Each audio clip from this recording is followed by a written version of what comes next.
Hey everyone, this is Michael again, and welcome to the AEW Dynamite review. And this is going to be a review of last night's edition of Dynamite, which was the August 5th edition.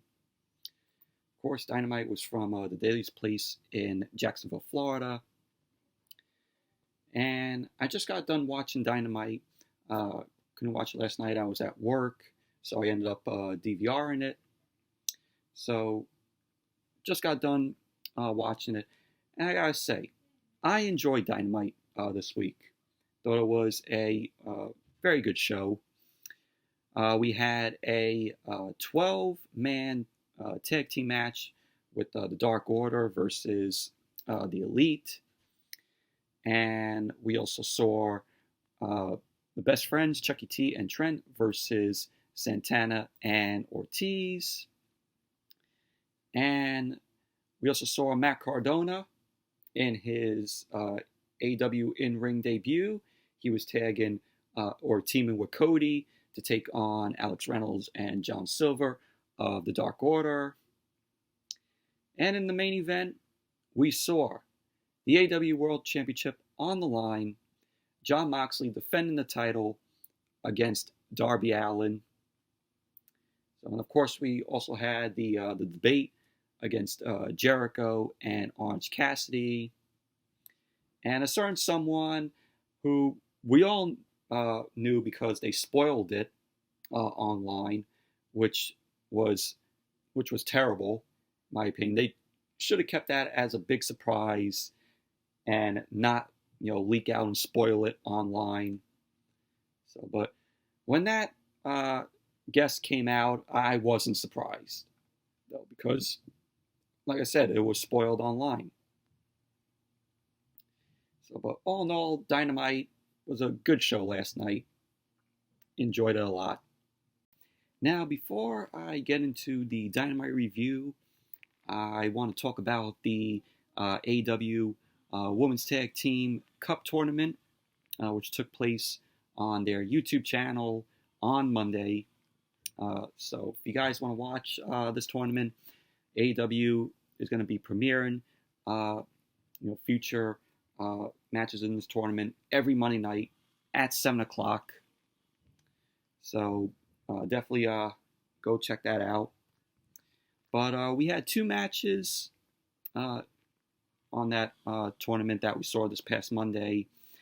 And when the show kicked off, we had WWE Hall of Famer Medusa come out. So it was great seeing her. She ended up showing the trophy cup, and the trophy cup looked pretty cool. And that, of course, trophy goes to the winning team who wins this tag team cup tournament. So, and we had Shaul Guerrero, Vicky Guerrero's daughter, was the ring announcer. It's been a while since I've seen Shaul Guerrero. Last time I saw her was on Lucha Underground, where she was in that segment with Famous B, and she was delivering those Three Amigos suplexes to Famous B, and Chavo Guerrero was in there. That was the last time I saw Shaul Guerrero, on TV. So, but it was cool to see her as the ring announcer. So we had the first match kick off. We had Brandy Rhodes and Allie, the Nightmare Sisters. They came out along with QT Marshall and Dustin Rhodes, and they ended up taking on Penelope Ford and Mel.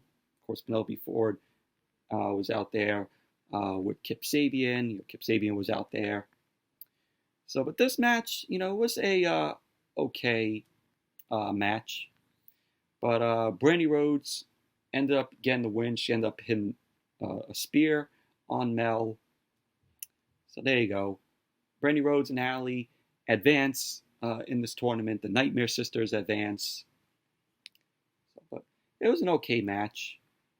And then you have Brandy Rhodes get interviewed there, where she was talking all about herself, and she's like, "Oh, I have my very own action figure. Oh, I won this match by hitting a spear to Mel." And then Allie was just standing there wanting to get a word out, and she was like getting annoyed because she couldn't get a word out because Brandy was talking a lot. But overall, the match itself, it was okay.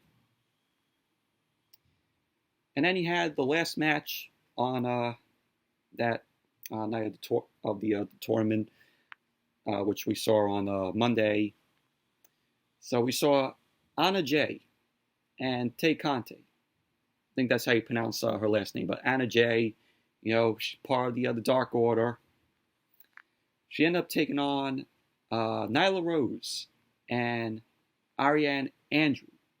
Of course, you all know who Ariane Andrew is. She was Cameron. When she was in WWE, when she was with Naomi, they were, of course, the Funkadactyls. So it was good seeing her in the ring again. And this match, I really liked it. Anna Jay and Tay Conti, I thought they made a good pairing together. But you had Anna Jay and Tay Conti win the match. Anna Jay ended up pinning Ariane, hitting a rolling neck breaker to Ariane. So there you go. Anna Jay and Tay Conti end up advancing in this tournament. But like I said, really good pairing that they did with Anna Jay and Tay Conti here. So, liked it. So those are the two matches that kicked off this Women's Tag Team Cup tournament. Of course, next Monday, we're going to be seeing two more matches as this tournament progresses. So if you guys want to check it out, like I said, every Monday night, 7 o'clock on AEW's YouTube channel. So definitely go check it out. And they did actually give the results during Dynamite last night. They had like a little blip on the screen, and it showed like the results for people who missed out and didn't watch it. But looking forward to this, to where this Women's Tag Team Cup tournament is going to lead, and who are the winners going to be. A lot of people are saying, they're building this whole tournament around Brandy Rhodes, and Brandy Rhodes and Allie are going to be the ones who win this tournament. And I definitely could see that. I definitely see this whole tournament being built up because of course Brandy is Cody's wife. So I can see why people are saying that this tournament's gonna be won by Brandy and Allie. That's their prediction. I could see them going with that, because of that. But we have to wait and see though. But I'm going to be covering this Women's Tag Team Cup tournament in future Dynamite reviews until the tournament ends. So that will be that. But if you guys want to check out the tournament, like I said, every Monday night, 7 o'clock on AEW's YouTube channel. So definitely give it a watch. So now I'm going to jump right into Dynamite. So Dynamite kicked off last night with a 12-man tag team match. We had the Elite, Kenny Omega, Hangman Page, and the Young Bucks, and also FTR was tagging with them, and they ended up taking on the Dark Order. Of course, Brody Lee ended up competing in this match. But this was a very fun tag team match. We had, at the beginning of the match, Brody Lee ended up sending one of his guys in and pretty much got destroyed by the Elite. We had Kenny Omega and Hangman Page delivering attacks to these guys. At one point, we saw we saw Kenny Omega and Hangman and Page and FTR. They end up delivering a vertical suplex to the members of the Dark Order, which that looked really cool. And there was a point in the match where Dax Harwood ended up injuring his knee, and all the guys end up checking him out, helping him.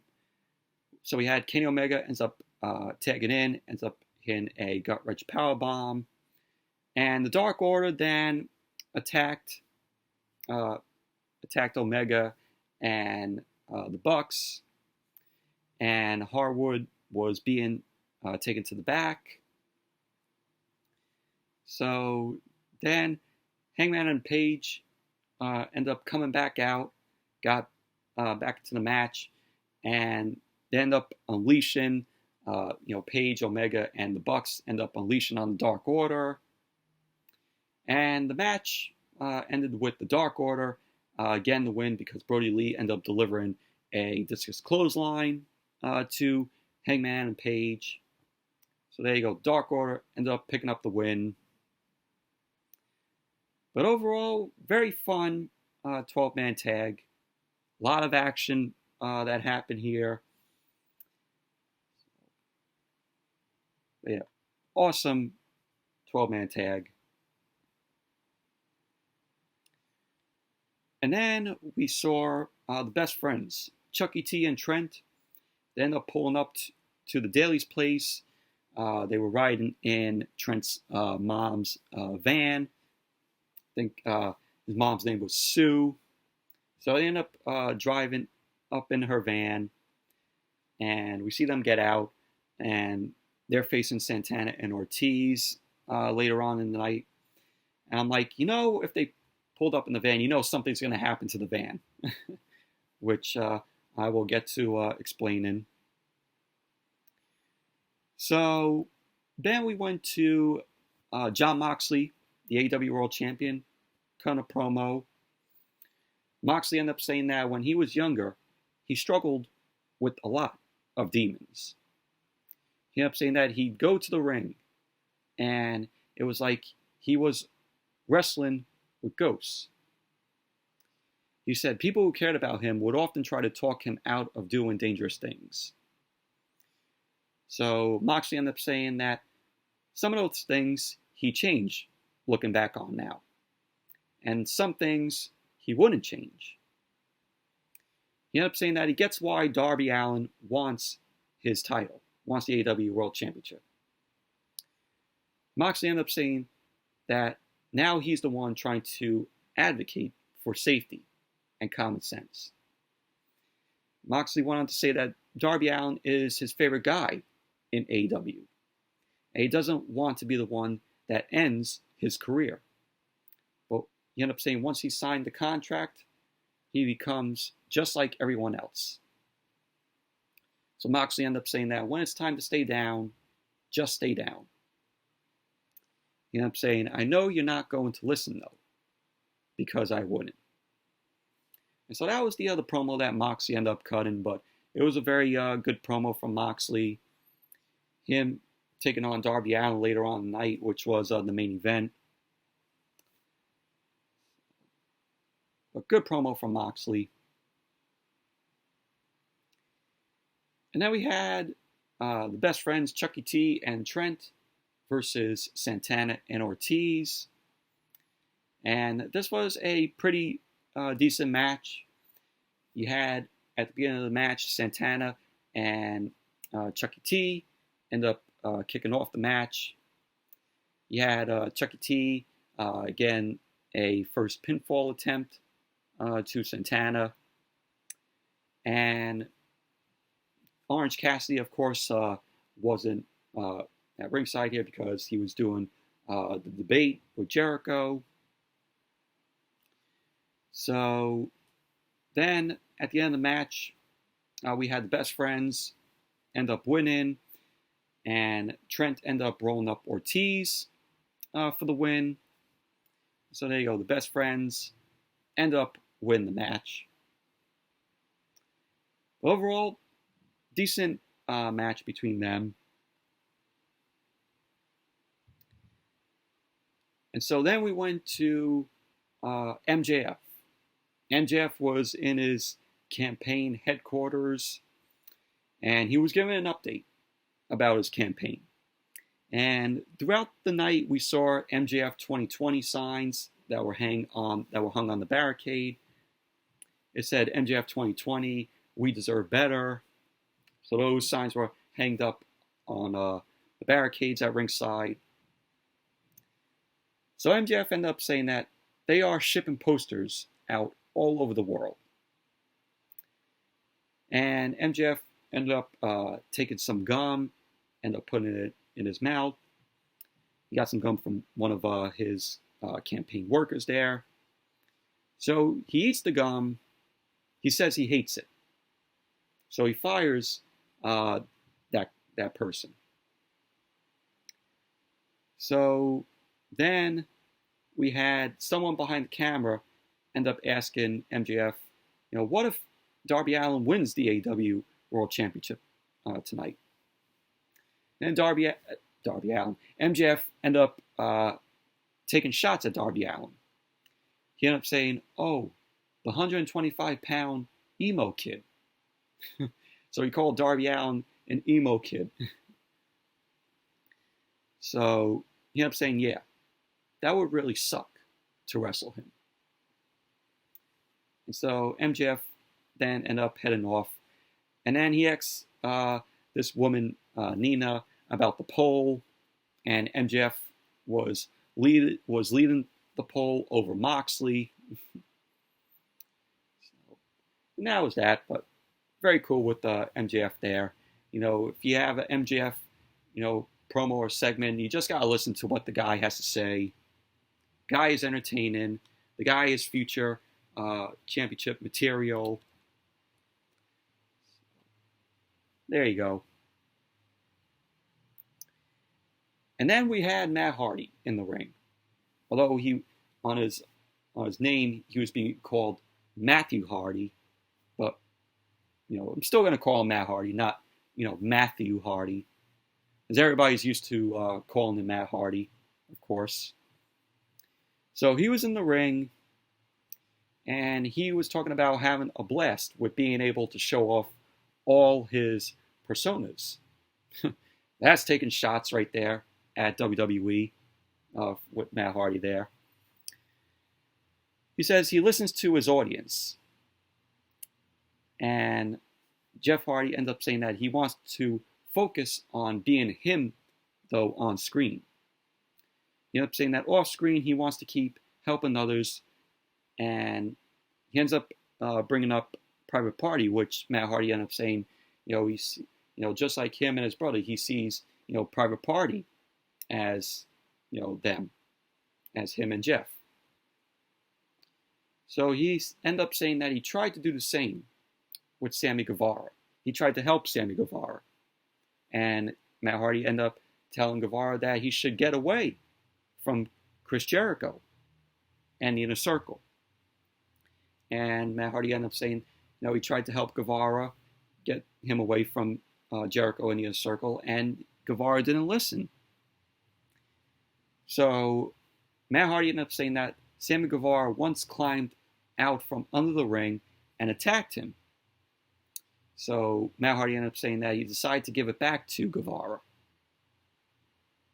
So then we saw Guevara ends up sneaking out from under the ring, and he shows up behind Matt Hardy, and then Matt Hardy ended up saying, "Sammy, I knew you'd come."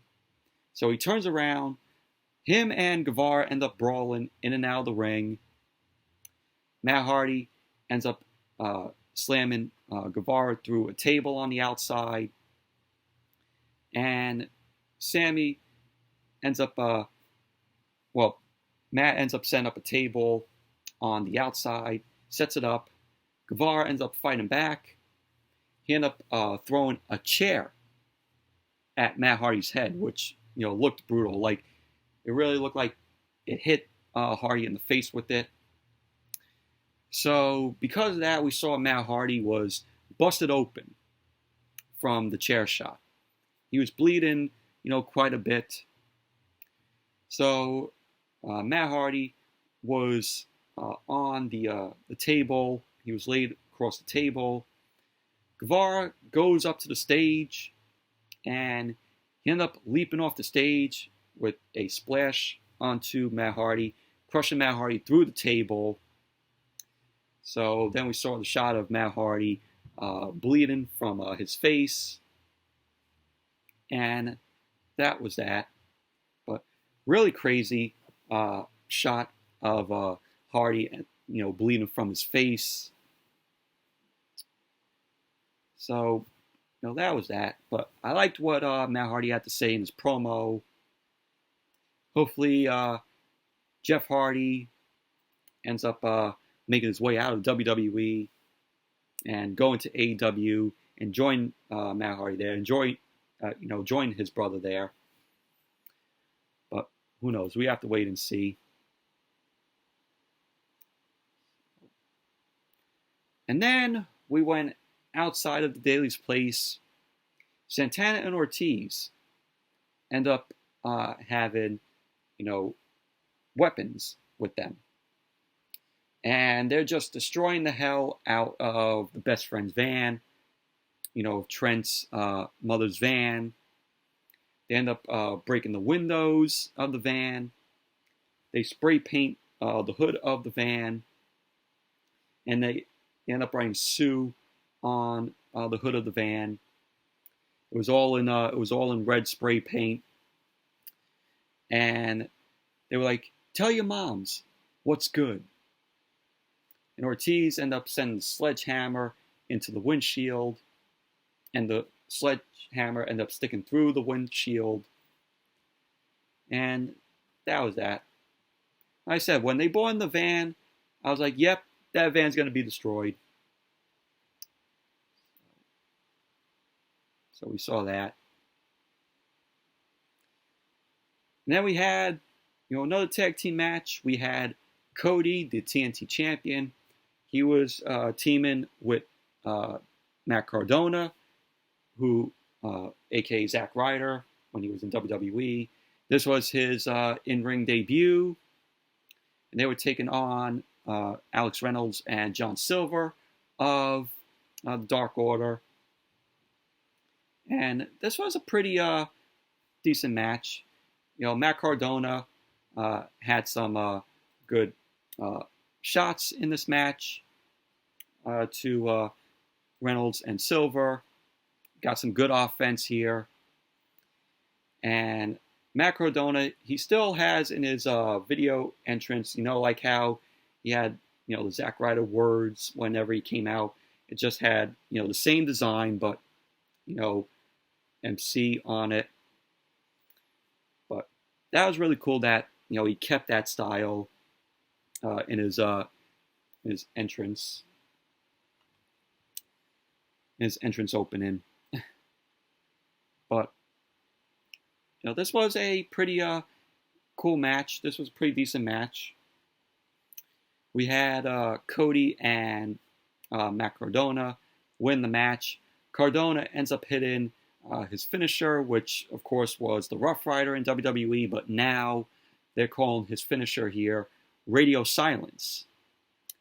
So he ended up hitting it on Reynolds. So there you go. So Cody and Matt Cardona end up winning the match.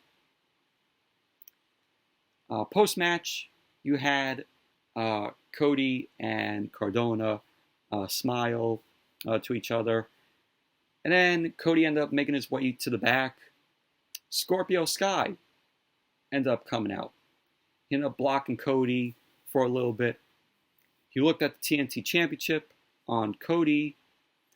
And Scorpio Sky then gave a tap to the championship and walked off. So it looks like Scorpio Sky is going to be the next opponent for Cody when Cody puts the TNT Championship on the line again. So there you go. It's going to be Cody versus Scorpio Sky next with the TNT Championship on the line.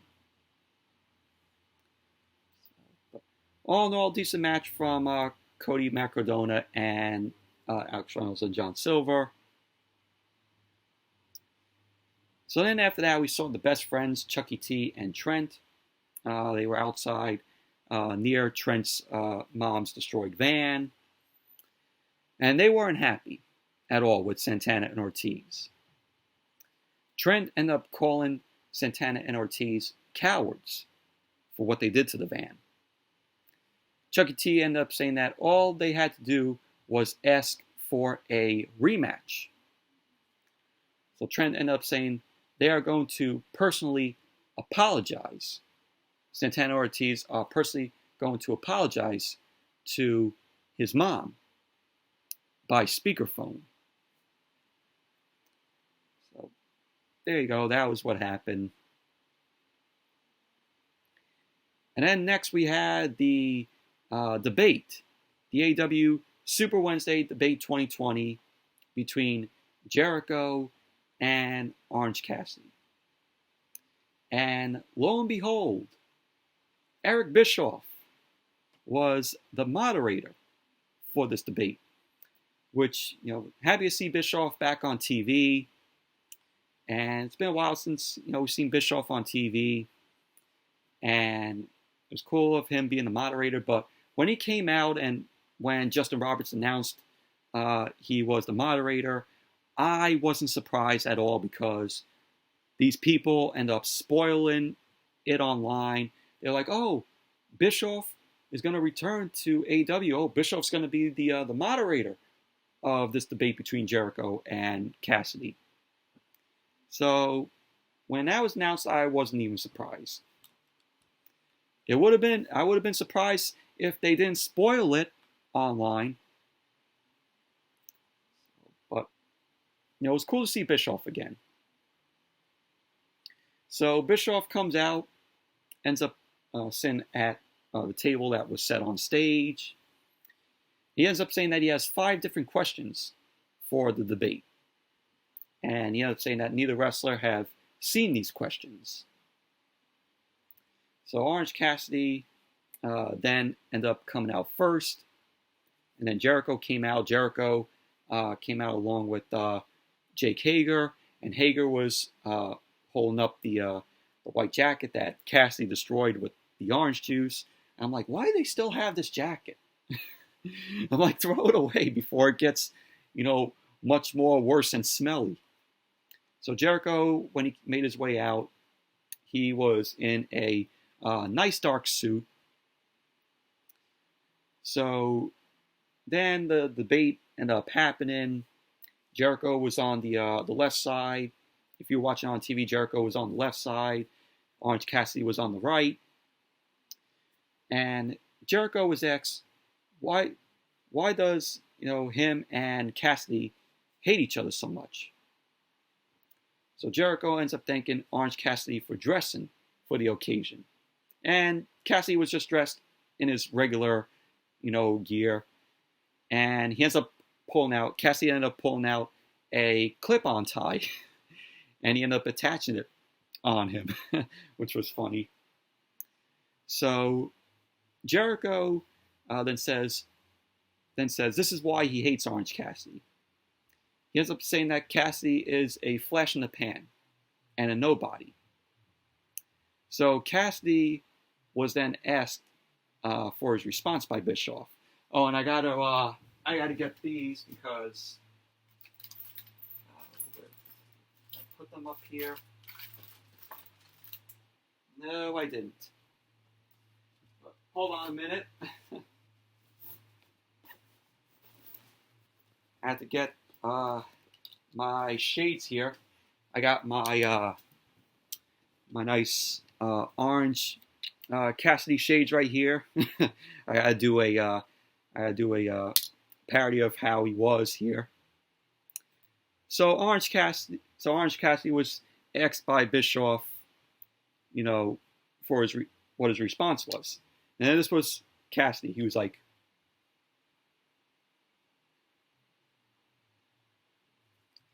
and so he didn't say anything. So then it went back to Jericho.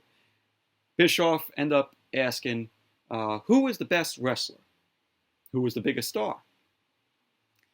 And Jericho was like, it's pretty obvious what the answer, is. I'm Jericho. I'm Le Champion.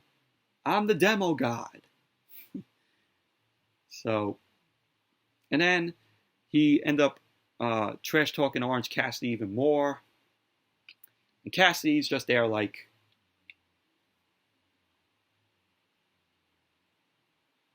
didn't respond.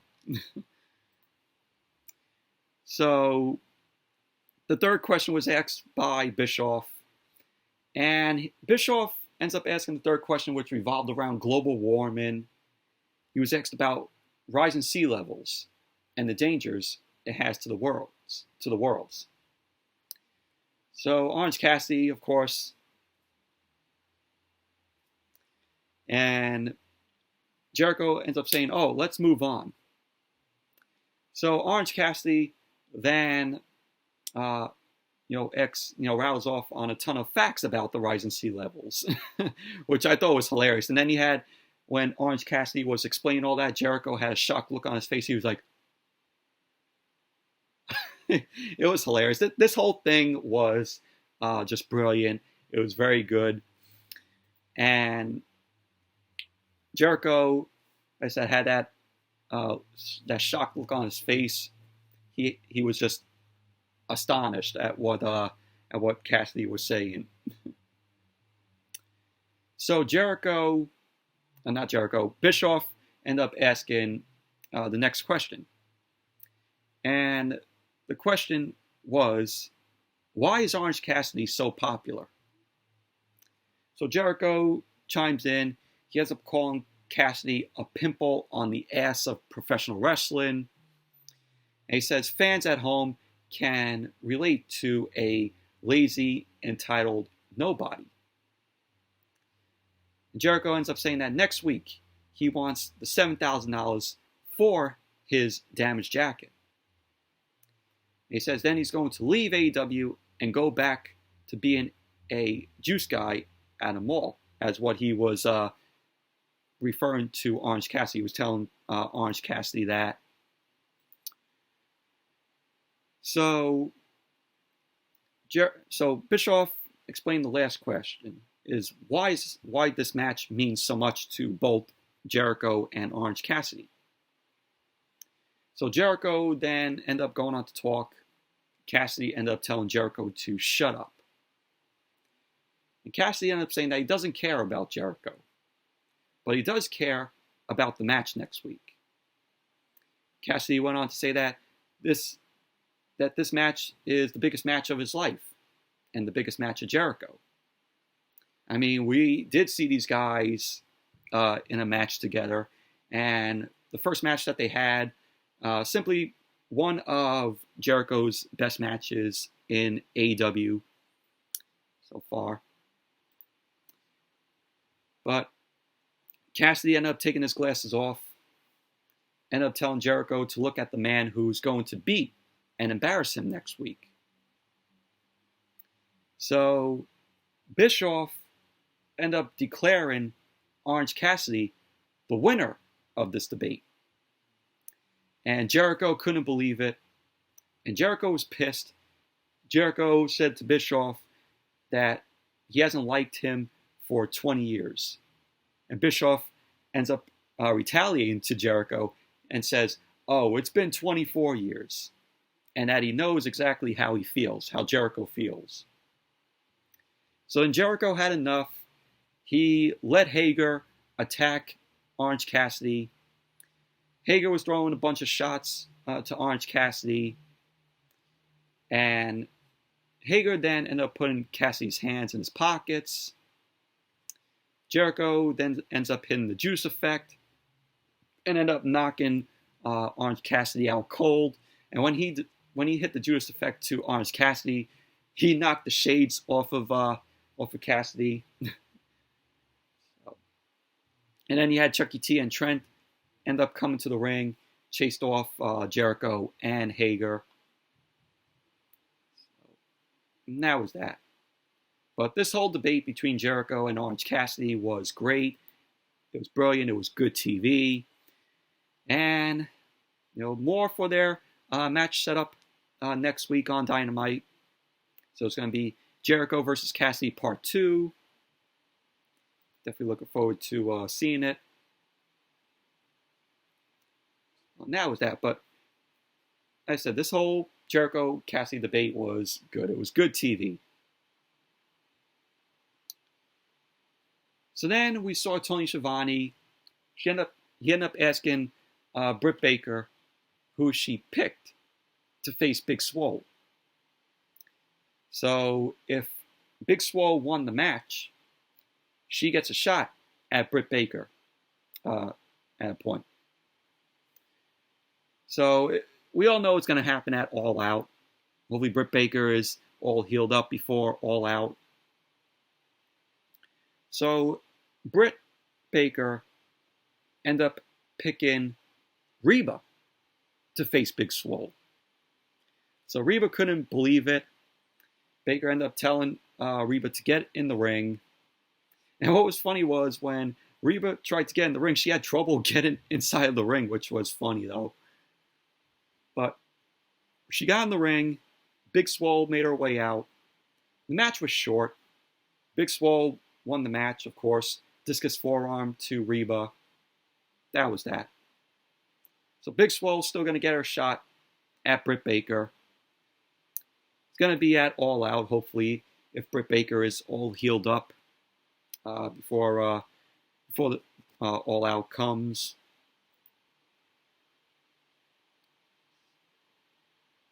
And then we had JR, Tony Schiavone, and Taz run down what we're going to see next week on Dynamite. Of course, we're going to see Jericho and Orange Cassidy. And it's going to be Tag Team Appreciation Night next week on Dynamite. So we're going to be getting Hangman Page and Kenny Omega versus Jungle Boy and Luchasaurus. We're going to be getting the Young Bucks versus Stu Grayson and Evil Uno of the Dark Order.